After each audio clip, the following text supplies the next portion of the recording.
Eu queria saudar os queridos irmãos com um cordial feliz sábado. É a primeira vez que eu venho à cidade de Sorocaba. E uma cidade muito bonita, bem organizada. Vocês têm aqui uma linda igreja. Irmãos amistosos, cordiais. Que Deus seja louvado por tudo isso.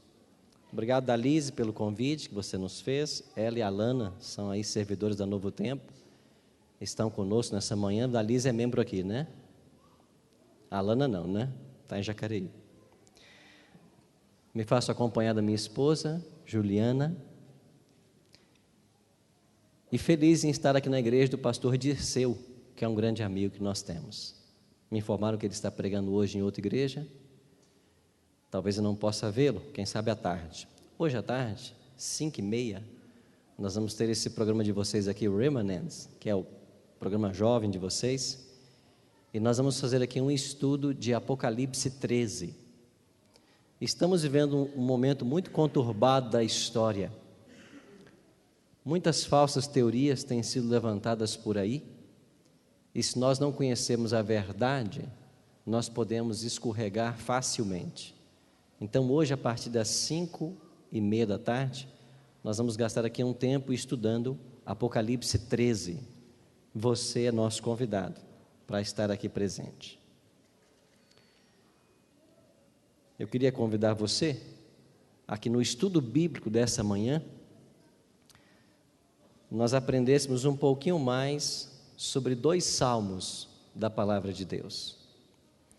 Mas antes de lermos propriamente os 2 salmos, eu queria contextualizar vocês da história dos salmos.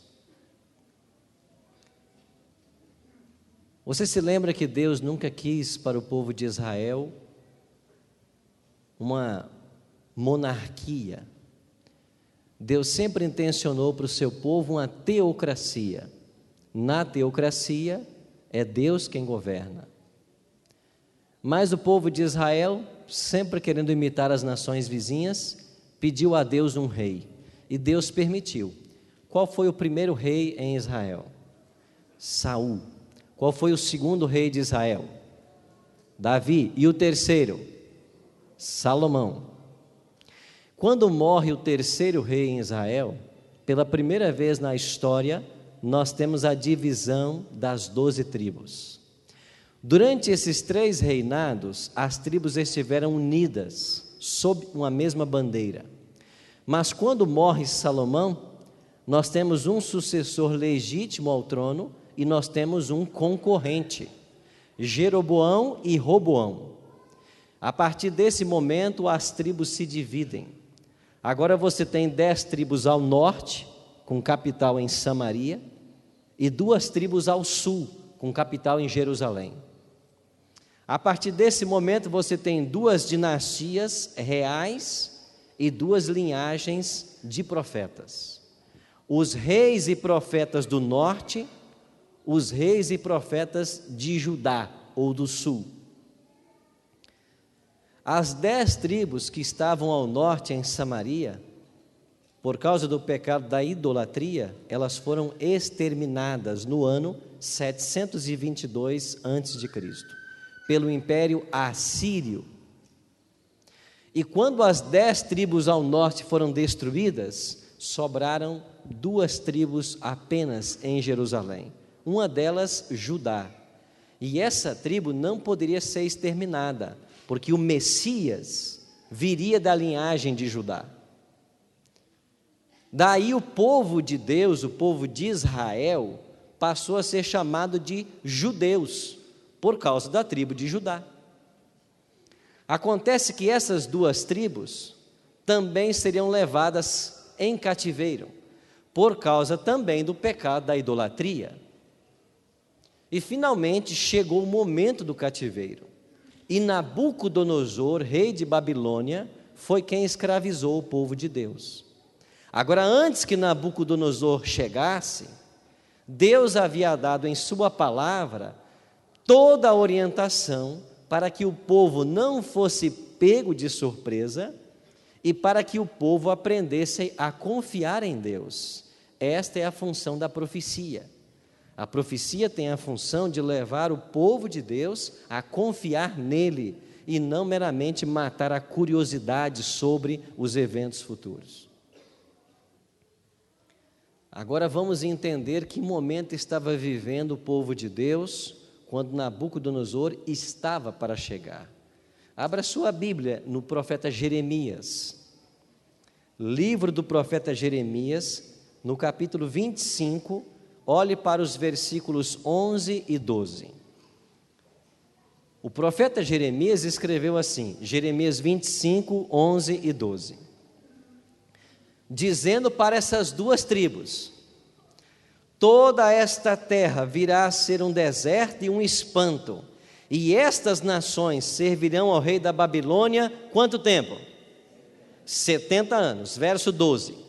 Acontecerá, porém, que quando se cumprirem os 70 anos, castigarei a iniquidade do rei da Babilônia e a desta nação, diz o Senhor, como também a da terra dos caldeus. Farei deles o quê? Ruínas perpétuas. Quem é que viria escravizar o povo de Deus? Que império? Babilônia. Por quanto tempo eles seriam escravos em Babilônia? 70 anos. Volte algumas páginas da sua Bíblia para o profeta Isaías, capítulo 45, verso 1. Isaías 45, 1. Aqui é anunciado, 150 anos antes do nascimento, o nome do libertador. Assim diz o Senhor ao seu ungido, a quem? A Ciro, a quem tomo pela mão direita, para abater as nações ante a sua face, para descingir os lombos dos reis e para abrir diante dele as portas que não se fecharão. Deus deu o nome do libertador, Ciro, e eu vou adiante dele e vou abrir as portas que não se fecharão. Guarde essa informação. Volte 2 versos. Isaías 44, 27 e 28. Que digo à profundeza das águas, seca-te, e eu secarei o quê? Os teus rios.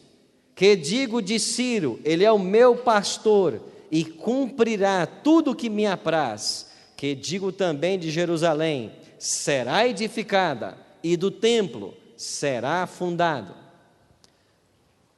A profecia está dizendo de que o templo seria destruído, e a cidade seria destruída, mas Deus levantaria um libertador chamado Ciro. Ele libertaria o povo de Deus da Babilônia depois de 70 anos, e a cidade que seria destruída seria reformada, e o santuário que seria derribado seria reformado. O povo de Deus tinha todas as informações necessárias, eles não estavam em trevas. Chegou o momento, Babilônia tornou-se a maior potência mundial, e no ano 605 a.C., Nabucodonosor assume o trono da Babilônia, e ele, por causa da história da cura maravilhosa do rei Ezequias, lembra? Quando ele pediu um sinal a Deus e Deus fez o sol retroceder 8 graus, os babilônicos que estudavam a astronomia perceberam o movimento contrário do sol e ouviram a história de que o Deus de Israel fizera aquilo como prova da cura do rei Ezequias. Enviaram para lá uma embaixada. E o povo de Deus, ao invés de usar um momento para pregar o evangelho e falar do Deus verdadeiro, conduziu a embaixada até o santuário, o templo, e mostrou todas as riquezas que o povo tinha. Quando Nabucodonosor tornou-se rei, a primeira coisa que ele pensou foi: eu sei aonde tem muito ouro. E ele foi até Jerusalém e escravizou a cidade. Nabucodonosor invadiu Jerusalém 3 vezes, 605, 597, 586. Lembre-se que antes de Cristo, nós usamos uma contagem decrescente. Na primeira invasão babilônica, Nabucodonosor levou apenas os príncipes judeus como cativos, entre eles 4 jovens que nós conhecemos bem: Daniel, Ananias, Misael e Azarias. Daniel tinha 18 anos quando ele foi levado para a Babilônia. A viagem durava 1.500, ou distanciava 1.500 quilômetros, talvez uns 3 meses de caminhada. E Daniel tinha 18 anos quando ele foi levado para a Babilônia. Quando os judeus chegaram lá em Babilônia, entre eles Daniel, como cativos, eles escreveram um salmo. Abra sua Bíblia aí no Salmo 137. Este é o primeiro salmo que nós vamos estudar nessa manhã. Pense no povo de Deus, escravo em Babilônia, escrevendo uma canção. A canção foi assim, Salmo 137. Às margens dos rios da Babilônia, nós nos assentávamos e chorávamos, lembrando-nos de quê? Sião. Quais são os rios da Babilônia? A Babilônia fica numa região da terra chamada Mesopotâmia. E a palavra mesos quer dizer entre e potames, rios. Babilônia está construída em cima ou numa terra entre o Tigre e o Eufrates. Eram os 2 rios da Babilônia. Quando os judeus chegaram, às margens do Tigre e Eufrates, eles começaram a chorar, lembrando-se de Sião. Sião é uma montanha, e em cima do monte Sião estava o templo construído por Salomão. Então, lembrar-se de Sião, sentir saudades de Sião, é saudades do santuário, do templo. Verso 2: Nos salgueiros que lá havia, pendurávamos as nossas harpas, pois aqueles que nos levaram cativos nos pediam canções, e os nossos opressores que fôssemos alegres, dizendo: entoai-nos alguns dos cânticos de Sião. Como, porém, haveríamos de entoar o canto do Senhor? Aonde? Em terra estranha. Os caldeus ou babilônicos disseram assim para os judeus escravos: cantem para nós os cânticos que vocês cantam lá no templo no monte Sião. E eles disseram assim: nós cantarmos o canto do Senhor em terra estranha, jamais. Que a nossa mão direita se resseque, para que nunca mais tanjamos nossa harpa. Que a língua cole no céu da boca, para que nunca mais cantemos. Se eu de ti me esquecer, ó Jerusalém, a minha maior alegria. Agora fique sabendo uma coisa, babilônicos, nós só iremos ficar aqui 70 anos, porque quando se passarem 70 anos, Deus vai levantar um homem chamado Ciro. Nós não sabemos quem ele é, mas Deus vai levantá-lo, e ele vai nos libertar das mãos de vocês. Pois bem, o tempo passou. Aquele garoto que tinha 18 anos quando foi levado para a Babilônia, estava com quase 88 anos. E nesse momento da história, a profecia se cumpre. Deus levantou um homem chamado Ciro, que se aliou ao seu tio Dario, e fizeram uma fusão dos impérios medos e persas. E Ciro perfurou uma grande vala, cavou uma grande vala ao lado do rio Eufrates, que cortava a cidade de Babilônia, e no dia aprazado, ele desviou o curso do rio Eufrates para esta vala, e os soldados medo-persas entraram marchando pelo leito do rio para dentro de Babilônia. Mas os portões de ferro, que deveriam estar trancados, impedindo o acesso do rio à cidade, estavam todos escancarados, porque o profeta havia dito: eu iria diante dele, abrirei as portas, e as portas não se fecharão. Esta noite, a história marca como sendo 13 de outubro de 539.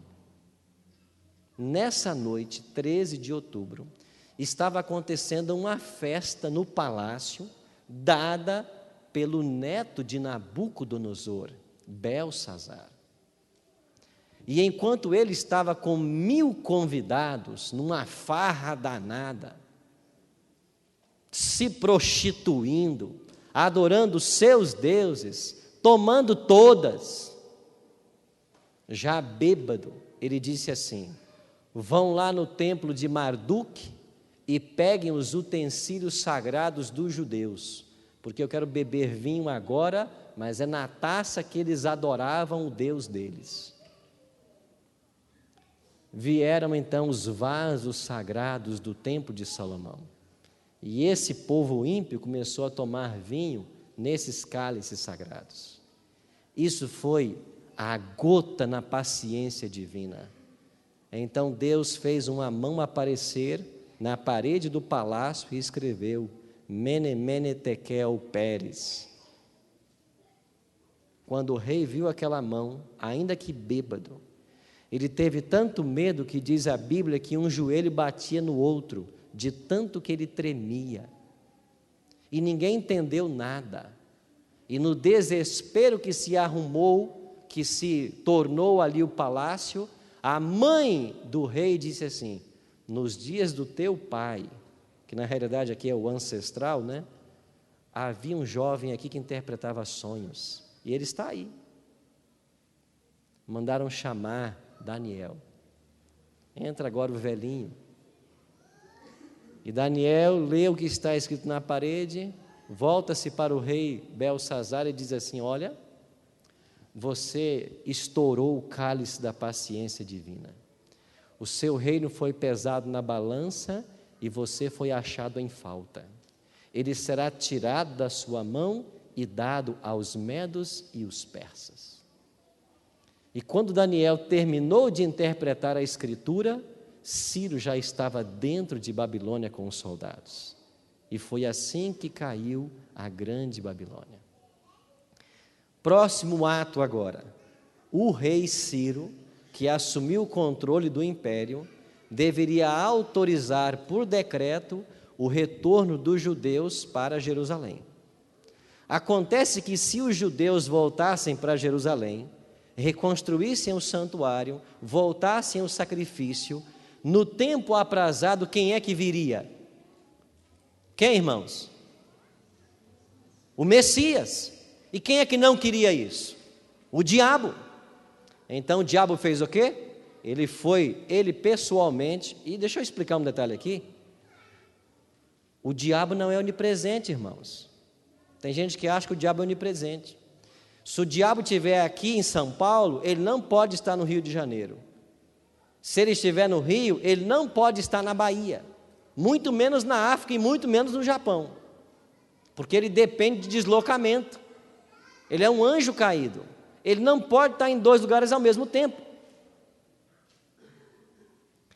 O certo é que ele foi até a corte pessoalmente e começou a colocar na cabeça de Ciro: não assina o decreto, não assina. Mas Daniel, servo de Deus, começou a orar: Deus, cumpra a tua promessa, chegou a hora. Em casa você leia Daniel 9, é a oração de Daniel sobre esse momento da história. Quando Daniel se pôs a orar, o céu enviou o anjo mais poderoso que tem lá. Como é que ele se chama? Gabriel. Esse é o anjo que ficou no lugar do diabo quando ele foi expulso do céu. Gabriel só vem à terra em momentos especiais. Lembra do anjo que anunciou a Maria a gravidez dela? Gabriel. Lembra do anjo que foi explicar para José: não largue essa mulher? Gabriel. Lembra do anjo que tirou a pedra e chamou Cristo da sepultura? Gabriel. Gabriel veio para impressionar o coração de Ciro, e ali ficou Gabriel e Lúcifer, 2 criaturas, brigando. Brigaram 3 semanas, e durante 3 semanas Daniel orou e jejuou, mas a briga ficou empatada. O decreto não era assinado.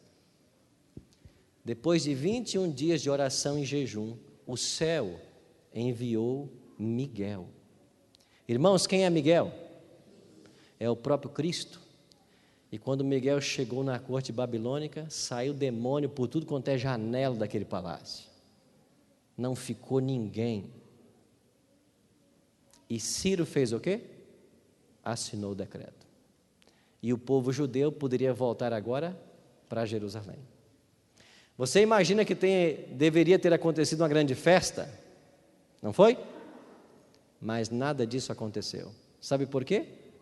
Porque os judeus, quando o decreto foi assinado, e eles deveriam voltar para Jerusalém, eles disseram: não. Nós deixarmos Babilônia, com toda essa estrutura, com todas essas universidades, a maior e melhor cidade do mundo, para voltarmos para uma cidade em ruínas, nós não vamos. E por que eles não foram? Porque eles haviam criado laços com Babilônia. Por isso eles não voltaram. Mas algumas famílias voltaram, cerca de 2.000 famílias, nesse primeiro regresso. Essas 2.000 famílias que voltaram, num tempo difícil, elas reconstruíram a cidade, o santuário, e no dia de reinaugurar o santuário, havia uma turma chorando e uma turma sorrindo. Sorria quem nasceu em Babilônia, nunca havia visitado a cidade santa, nunca havia subido o Monte Sião, nunca havia visto o templo, ainda que esse templo agora em nada se comparasse ao de Salomão, porque Nabucodonosor havia destruído. Mas aqueles idosos que voltaram de Babilônia viram que essa casa reformada em nada se comparava ao templo antigo, e esses estavam tristes, e muito mais tristes, sabe por quê? Porque dentro do Santíssimo, onde outrora estivera a Arca da Aliança, e dentro da arca as 2 tábuas da lei, símbolo da aliança com Deus, ela não estava mais aí. Ela havia sido escondida por alguns judeus piedosos antes da invasão babilônica, e agora no Santíssimo eles colocaram apenas uma pedra. E nessa cerimônia agridoce, levantou-se o profeta Ageu e profetizou o que está escrito no seu livro, quando Ageu diz assim, Ageu 2, 8 e 9: a glória desta última casa será maior do que a primeira, porque nela pisará o desejado de todas as nações. É daí que Ellen G. White tira o título para o seu livro. O sacrifício voltou, e na plenitude dos tempos, como diz a palavra de Deus, quem veio? O Messias. E quando Jesus vem, entra no templo pela primeira vez, e Mateus 24, verso 1, registra esse momento, e depois você tem Cristo morrendo na cruz, e depois indo para o santuário celestial. E esses atos da vida de Cristo representam ou significam a derroca do reino de Satanás. Porque vindo o Messias, o povo de Deus estava salvo. Esses judeus que voltaram, reconstruíram o templo, eles também escreveram um salmo, Salmo 126. O Salmo 126 é o contraponto do Salmo 137. Quando os judeus voltaram de Babilônia, eles escreveram esse cântico. E você percebe que é um cântico de romagem. Deve ser cantado enquanto se caminha. E eles cantaram assim: quando o Senhor restaurou a sorte de Sião, ficamos como quem sonha. Então a nossa boca se encheu de riso e a nossa língua de júbilo. Então entre as nações se dizia: grandes coisas tem feito o Senhor por eles. Com efeito, grandes coisas fez o Senhor por nós, por isso estamos o quê? Alegres. Esse salmo foi escrito nesse contexto. Eles voltaram de Babilônia e voltaram louvando a Deus e cantando. Os que saem andando e chorando enquanto semeiam, voltará com júbilo trazendo seus feixes. Restaura, Senhor, a nossa sorte como as torrentes do Neguebe. Isso é história, não é? O que tem a ver essa história conosco nessa manhã? Vou à segunda parte do meu sermão. Eu tenho agora 20 minutos para terminar. Abra sua Bíblia em Apocalipse capítulo 18. Vamos à aplicação. Apocalipse capítulo 18 fala da queda de Babilônia. Hoje à tarde vamos estudar o capítulo 13 e talvez, se tivermos tempo, alguma coisinha do 17. Apocalipse 18, versículo 4. Então exclamou com grande e potente voz: Caiu, caiu, a Babilônia se tornou morada de demônios, covil de toda espécie de espírito imundo e esconderijo de todo gênero de ave imunda e detestável. Verso 4. Ouvi outra voz do céu dizendo: Retirai-vos dela, povo meu, para não serdes cúmplices em seus pecados e para não participar dos seus flagelos. O anjo está clamando o povo para se retirar da onde, irmãos? Da onde? Mas espera aí.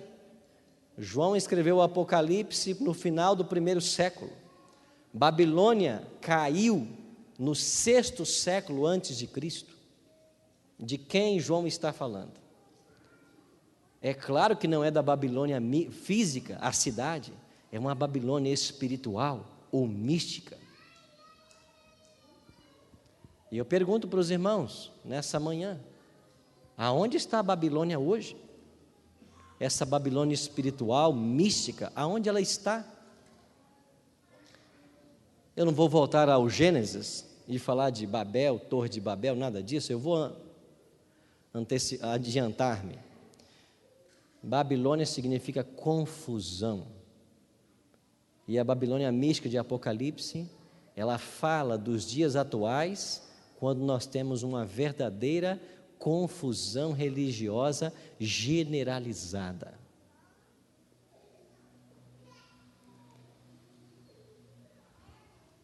Segundo uma nova enciclopédia de Oxford, nós temos mais de 34 mil religiões no mundo. Quando alguém pretende seguir a verdade, para onde ele vai?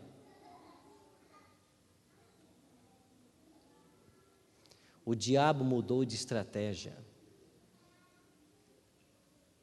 Ao invés de matar quem prega, como fez na Idade Média, ele colocou vários pregadores ao mesmo tempo.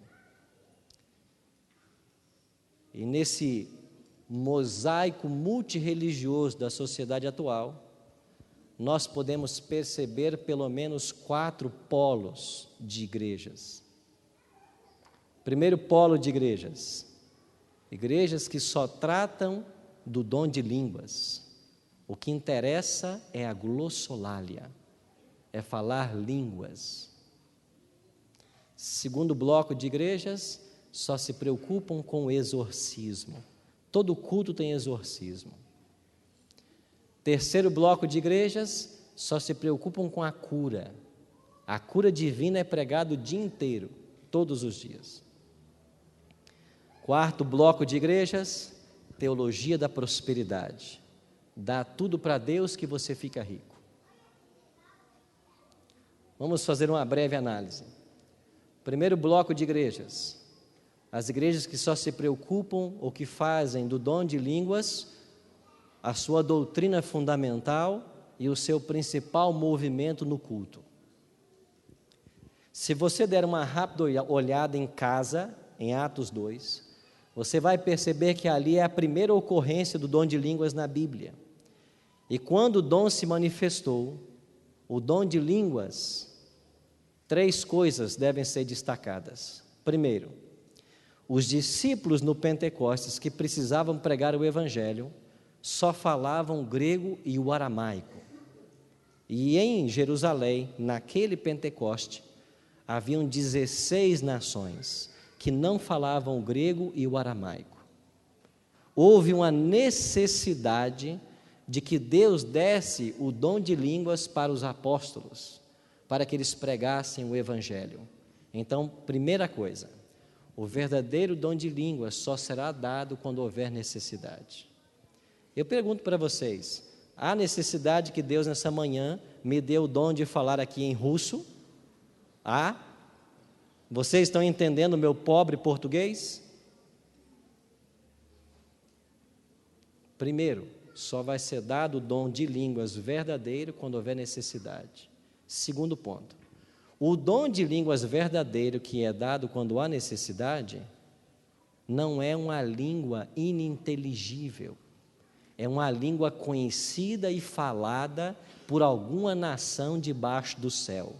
Porque em Atos 2, que fala dos partos, medos, elamitas, naturais da Capadócia, do Ponto, da Ásia, da Frígia, Panfilha, eles disseram assim assustados: não são 10 horas da manhã? Esse povo que está aí falando não são galileus? Como é que cada um de nós está ouvindo eles pregar em nossa própria língua materna? Dom de línguas é a habilidade que Deus dá a um crente de falar uma língua materna com a qual ele nunca teve contato. Isso é dom de línguas. Terceiro ponto. Se, segundo Paulo, em 1 Coríntios capítulo 12, é o Espírito Santo quem distribui os dons, e Paulo destaca, ele distribui como lhe apraz, eu não posso pretender que toda a igreja tenha um dom específico. Porque se é o Espírito Santo quem distribui, ele vai dar para você e para mim os dons que ele quer dar. Então não existe essa história de que todos na igreja têm que ter o mesmo dom. Acontece que no pentecostalismo, o dom de línguas é encarado como uma doutrina chamada doutrina da subsequência. E a doutrina da subsequência ensina de que quem recebe o Espírito Santo automaticamente fala línguas. E quem não fala línguas é porque não foi batizado com o Espírito Santo e é um cristão de segunda categoria. Aí quando o povo... Escuta o que eu vou dizer aqui. Preste atenção. Essa é a parte mais importante do sermão. Aí quando o povo sincero de Deus se reúne nessas igrejas para aprender da palavra, porque querem ser salvas,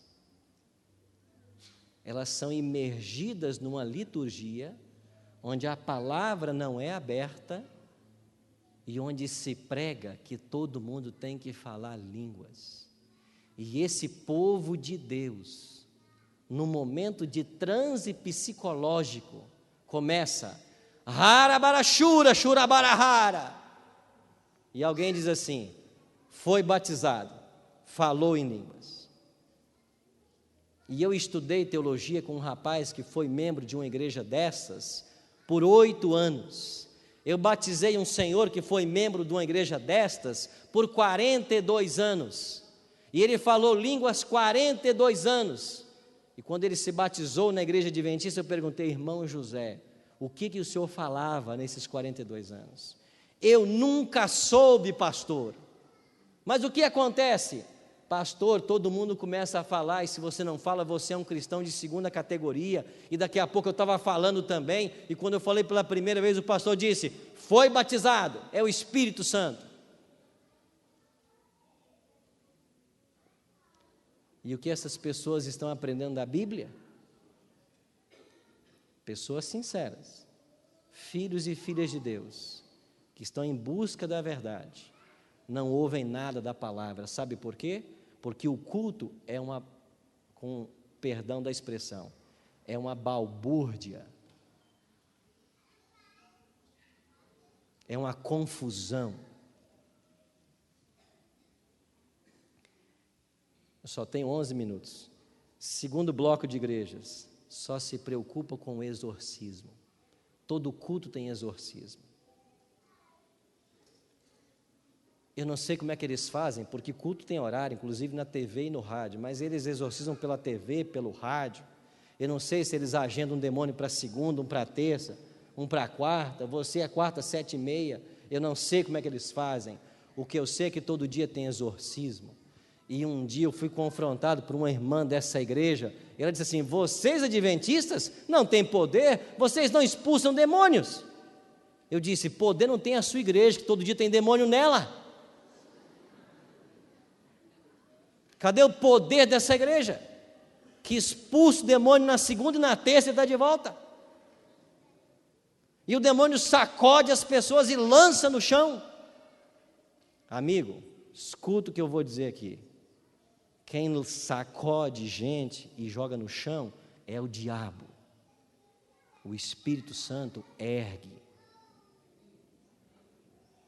Quem sacode pessoas e joga no chão, num transe inconsciente, nostálgico, é o diabo. O Espírito Santo ergue. O Espírito Santo fala com clareza a sua mente. O Espírito Santo apela à sua mente. Terceiro bloco de igrejas, só se preocupam com a cura. Outro dia eu assisti num desses programas de TV, desses curandeiros aí, ele falou assim: eu vou orar agora e Deus vai curar. Ele fez uma oração lá e disse assim: Deus me falou agora que alguém aqui no auditório foi curado de um problema de coluna. Aí tinha uma irmãzinha sentada aqui nos primeiros bancos, levantou a mãozinha: pastor, foi eu. Ele disse: não, não foi você não. Uma segunda: foi eu. Não, não. Uma terceira pessoa lá atrás levantou a mão: é você que foi curado. Um desses curadores que usa óculos, um dia foi no Maracanã fazer um grande ajuntamento, onde as pessoas saíram com sacos de dinheiro. Em um momento daquela programação, ele disse assim: eu vou orar e Deus vai curar. Ele orou e disse: agora você está curado, jogue o seu óculos fora, porque você foi curado. Uma repórter, e você sabe que tem repórter que não presta, né? Por que o senhor orou e o senhor não jogou o seu óculos fora?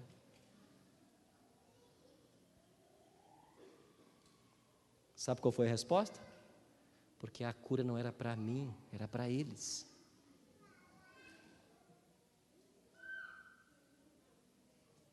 Quarto bloco de igrejas, só se preocupa com teologia da prosperidade. Só no Rio de Janeiro, em uma comarca, existem 3.000 processos contra uma dessas igrejas, por apropriação indébita. Gente que no calor da promoção que eles fazem, eu li de um rapaz que vendeu até o colchão que ele dormia para dar para a igreja. Na Bíblia, existe um plano claro de Deus. Você dá o seu dízimo e a sua oferta. Dízimo é 10% e mostra que você é honesto. Oferta você dá quanto você quiser. Demonstra sua gratidão. Esse é o plano sistemático de Deus. E existem milhares de pessoas nessas igrejas, gente de Deus, gente sincera, mas que estão perdendo tudo porque estão sendo enganadas.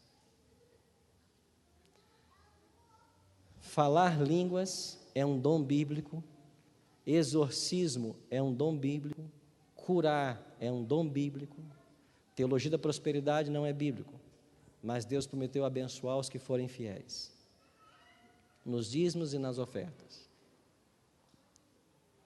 Você entendeu que o diabo fez uma contrafação? Ele pegou o que é verdade e transformou em mentira?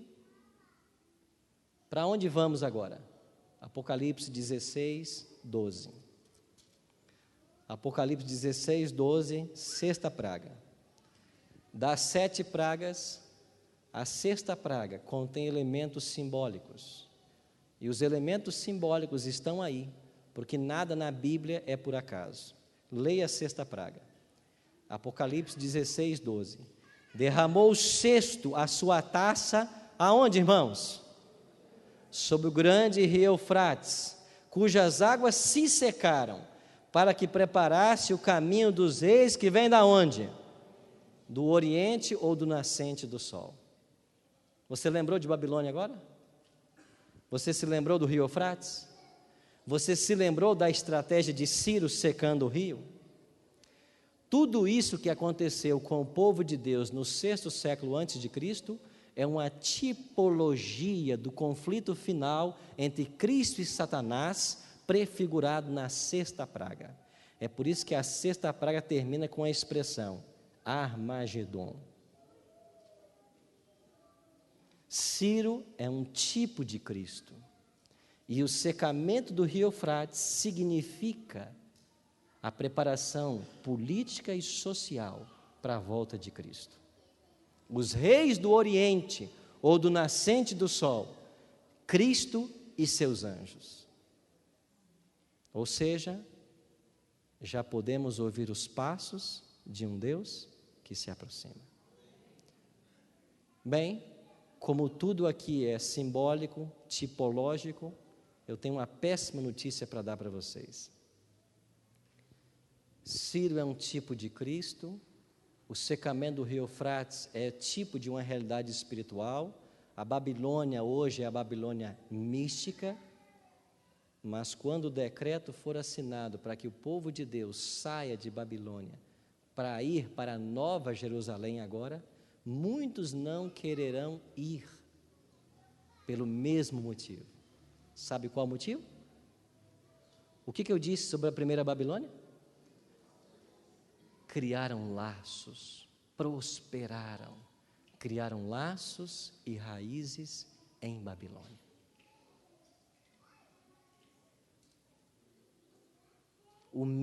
A mesma história vai se repetir.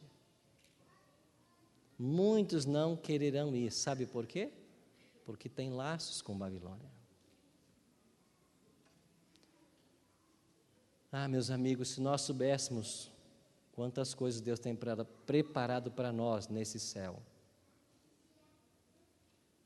nós seríamos outro tipo de cristão. Se nós soubéssemos quão breve Jesus voltará a essa terra, o nosso comportamento seria outro.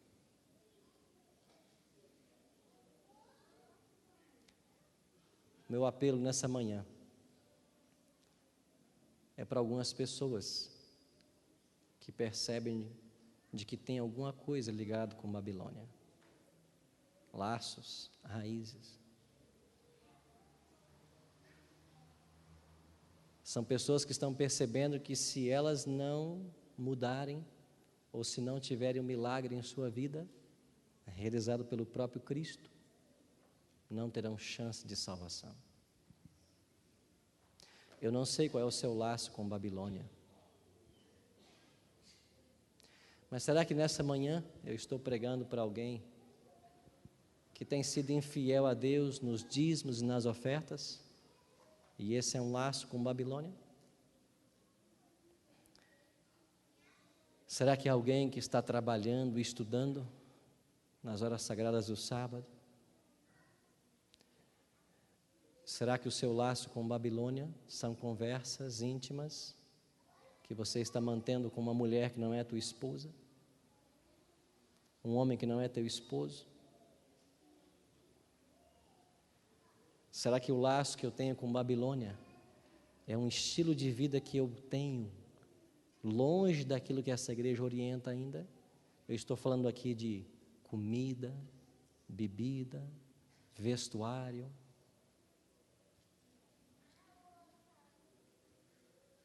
Será que eu tenho algum laço com Babilônia? A péssima notícia é que a história vai se repetir. Muitos vão ficar com Babilônia. Mas a boa notícia é que Deus vai levantar um povo fiel a Ele. E fraca e defeituosa como possa parecer nossa igreja, estes sinceros reconhecerão na voz de Cristo, o Supremo Pastor, e dedicarão a Ele tudo, tudo. Eu vou orar agora. Alguém nessa manhã que queria dizer assim: pastor, eu preciso de uma oração, porque eu tenho um laço com Babilônia ainda, mas pelo poder que há em Cristo, eu quero ser liberto nessa manhã. Há alguém? Eu queria convidar você para ficar de pé, se tem alguém aqui.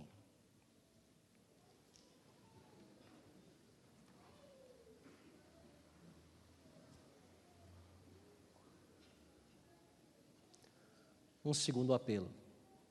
Eu não conheço vocês, a não ser meu amigo Gilmar, que está ali.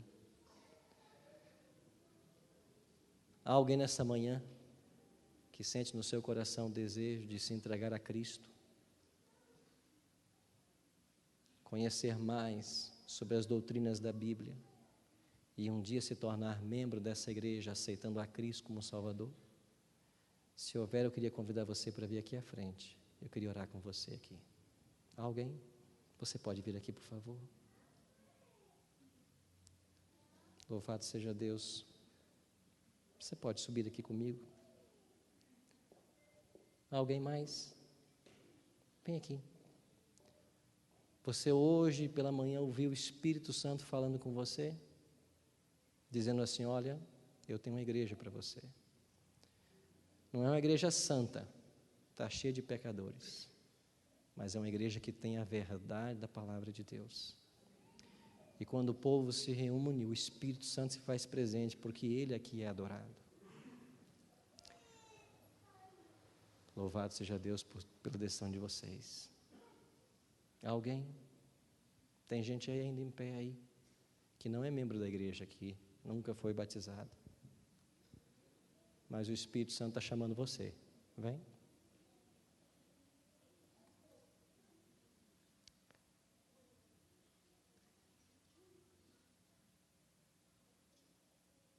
Venha, meu amigo. Venha, meu jovem.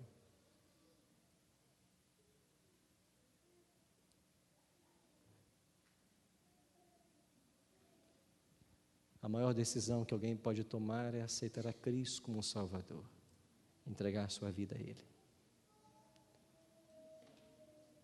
Nada acontece por acaso no reino dos céus. O Espírito Santo está trabalhando com vocês desde o dia que vocês nasceram.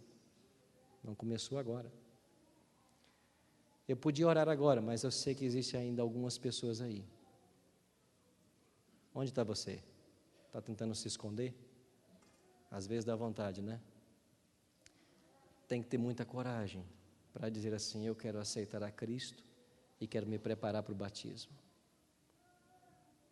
Quem mais quer vir?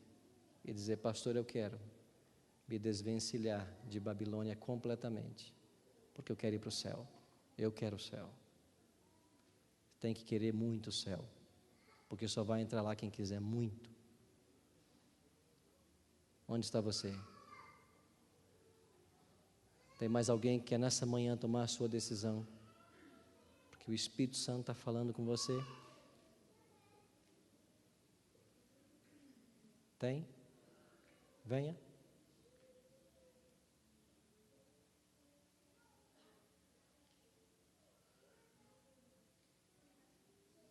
Não foi batizado ainda?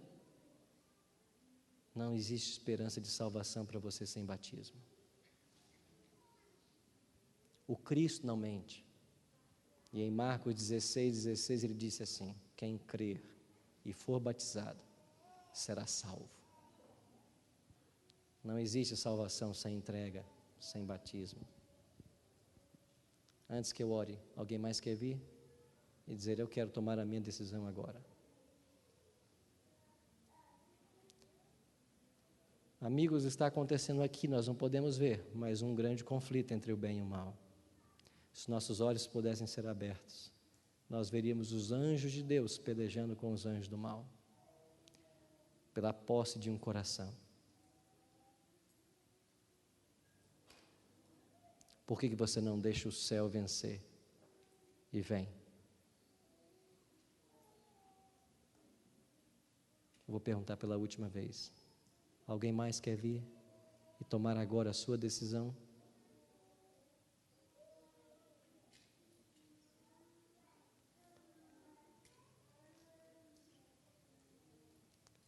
Feche seus olhos. Pai Santo, louvamos o Teu nome porque a graça de Cristo viaja há 2000 anos do Calvário e alcança todos nós nessa manhã. Louvamos ao teu nome porque Babilônia é caída e a tua palavra desmascara os enganos que estão sendo pregados aí fora. Louvamos ao teu nome porque aqui na tua igreja existem pessoas sinceras que estão aqui buscando a tua direção para as suas vidas, buscando o teu poder. E louvamos mais ainda o teu nome porque o céu foi vitorioso nessa manhã. E aqui à frente está a prova dessa vitória. Pessoas que estão se entregando ao Senhor, porque o teu Espírito Santo as tem chamado. Milhares estão sedentas da tua palavra. E a nossa oração é por esses que aqui à frente estão.